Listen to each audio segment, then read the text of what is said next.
Welcome back. Now, price fixing pertains to competitors agreeing to raise, fix or maintain a price or hinder competition. This is commonly done to coordinate pricing for mutual benefit of the traders.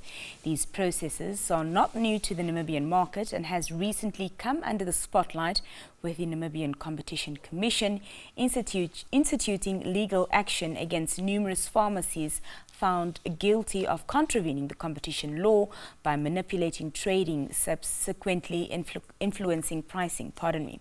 Now, you may ask how this action may protect your pocket and what preventative measures are in place to protect you as the consumer. Now, senior economist at the Namibian Competition Commission, Paulus Hangula, joins us this morning on the line to shed more light on this case. Mr. Hangula, good morning and thank you so much for joining us. Good morning, Nina, and good morning to the rest of Namibia.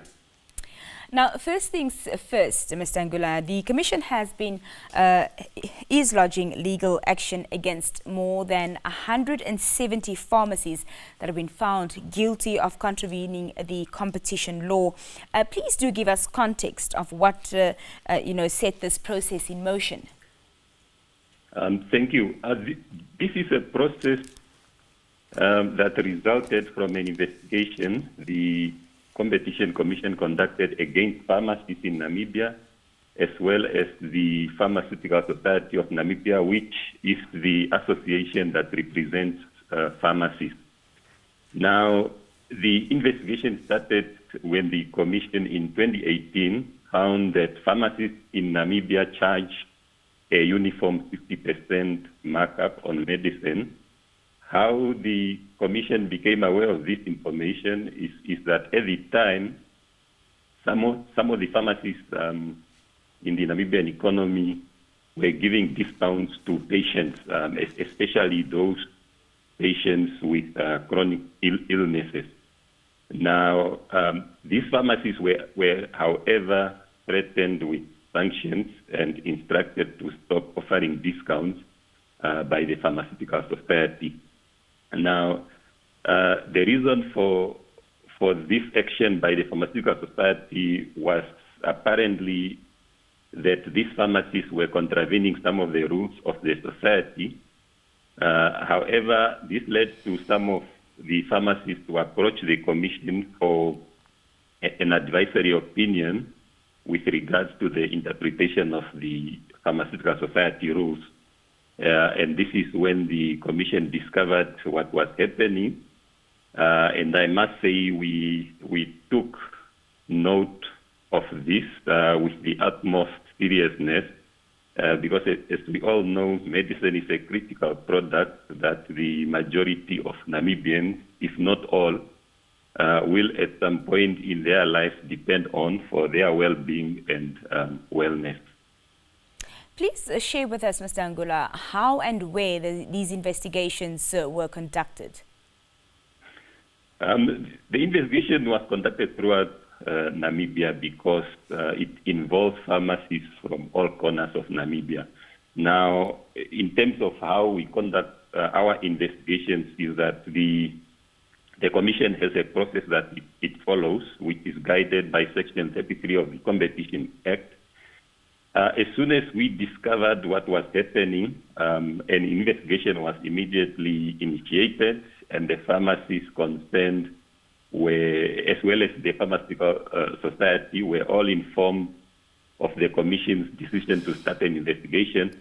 They were then afforded an opportunity to respond. Throughout the Commission's investigation, we have also consulted with relevant stakeholders in the industry. We also considered international best practices to see how the price of medicine is regulated elsewhere. We did arrive to what we call is a proposed decision at the end of 2020 when we finalized the investigation. We then afforded the parties another opportunity to respond to the findings because the findings were that they have contravened the Act by way of price fixing. Now, this was the second opportunity that we afforded them. to respond to the findings, and thereafter we did consider their responses, but we remained of the view that they have not provided sound justifications for their conduct, and as such, the final decision of the commission remains that the society as well as the many pharmacies have contravened the Competition Act. Mm-hmm. Are you able to tell us perhaps, when these increments started happening? Was it perhaps during this time that COVID-19 had started with the pandemic? This conduct has been ongoing. What happened was that before Namibia's independence, this has been in place, and it was also in place in South Africa. So it predates the existence of the Pharmaceutical Society of Namibia. However, our concern is that there has been proposals, there has been suggestions to do away with this practice. However, the pharmacies as well as the society have decided to actually maintain it. So what happened in South Africa was that they have done away with this 50% markup pricing structure. They have introduced what is called a 3-tier pricing structure, which categorizes medicine into 3 categories in terms of pricing. So the medicine that is the most expensive will then carry the lowest markup. This is done in order to afford consumers better pricing and just to enhance access to pharmaceutical products. So in Namibia, this has been the 50% markup has been maintained. Mm-hmm. As I've indicated, there were proposals to actually do away with this because there has been a recognition that the pricing structure of 50% is just too high, and it actually prevents access to pharmaceutical products, especially to many Namibians who cannot afford medicine, especially for chronic illnesses. Now, Mr. Hangula, these pharmacies operate under the umbrella of the Pharmaceutical Society of Namibia. How is the Society of Namibia being held accountable in this particular regard? As I've indicated at the beginning, is that the society is a body that represents pharmacies in Namibia. It has prevented pharmacies from charging a markup below 50%.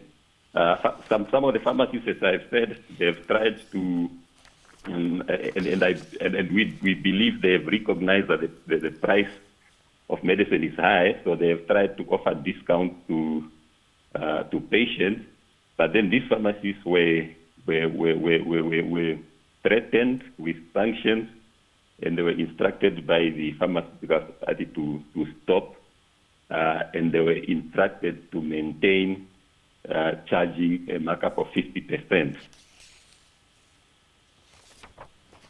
Now, in addition to price fixing and hikes, what additional observations or challenges were brought to the attention of the Commission in the interim?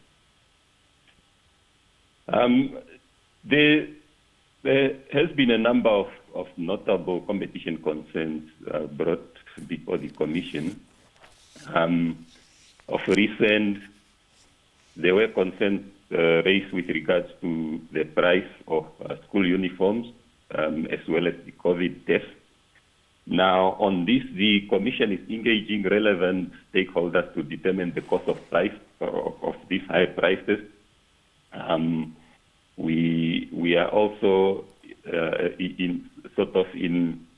in consultation with other authorities such as the Certificate and Competition Commission, the Competition Authority of Botswana. The reason for this is that we observed that there were similar concerns in this jurisdiction. There were issues raised with regard to prices of school uniforms as well as prices of COVID tests. We are busy engaging them. We are busy engaging the relevant authorities in Namibia we are busy engaging the stakeholders, the Ministry of Education, the Ministry of Health, and so on. There are also concerns regarding the supply of products into the Namibian economy. This is something that we are also looking at. There are concerns of limiting quantity of products supplied to Namibian retailers. Now, these are all matters that the Commission is currently busy with, and we will share details to the Namibian public when we have concrete way forward. Now, it goes without saying, Mr. Hangula, that concerns of price fixing is not exclusive to pharmacies. Talk to us about the measures that the Namibian Competition Commission has put in place to safeguard the rights of consumers, especially during these trying times. The Commission has a research division that periodically conducts research into markets of the Namibian economy to establish their nature, structures, as well as conduct. In addition, the Commission is constantly, as I've indicated, in contact with other competition authorities, especially in South Africa, given the economical relationship we have with South Africa. These are mainly on issues that may impact concurrent jurisdictions. In addition, the Commission keeps an eye on the development, on all developments in the Namibian economy, either through media publications, through information that is submitted to the Commission, or complaints that the Commission receives from the public. Furthermore, the Commission also has an open door policy and encourages the Namibian public to approach it for any practice that the public observes that may have implications on competition. Speaking of your open door policy, as we round off our discussion, talk to us about the platforms available to citizens who would like to bring similar incidences to the attention of the Commission. As I've indicated, the Commission can get information from the public. It can also receive complaints from the public. Complaints should be done in a prescribed manner and form. We do have what we call is a complaint form on our website, where any individual can take that, fill it in, and submit it to the Commission as a complaint, or information can just be provided in any structure that it appears. However, we do encourage that the public reach us telephonically. It's always easier to engage telephonically and understand before we can advise on the way forward what is happening in the concerned industries. Now, we can be reached at 061 224 622. That is 061 224 622. Mr. Hangula, thank you so much for your time this morning. It was lovely speaking to you. Yes, Nina, thanks. That was Senior Economist at the Namibian Competition Commission, Mr. Paulus Hangula, speaking to us on the line. It's almost time for your 7 a.m. news highlights. To stay with us.